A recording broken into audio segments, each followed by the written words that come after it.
Kay nalingaw naman ko voice over, i-voice over ko na pud ni.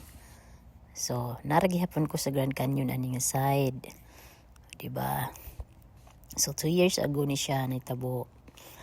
So, first time na mo sa Grand Canyon, naglagdaag. Diba, dahan kay kang makita din nga mga nice nga mga view. So, ato nang i-compare sa ato. Bukid lang jud.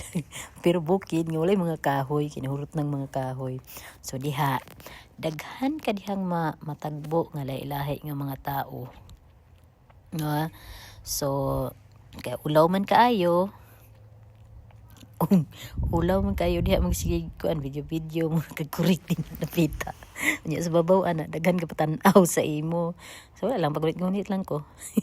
Gunit lang pero ang ginahuna-huna ana kung mahulog ko dito sa ubos, mapunit pa kahako. Pilak ka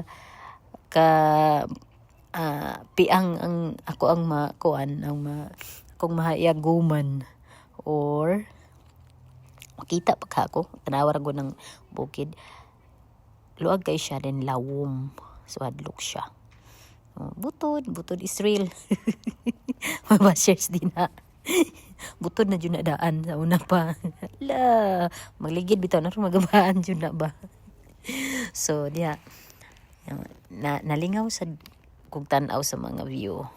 Ba, balik pupon.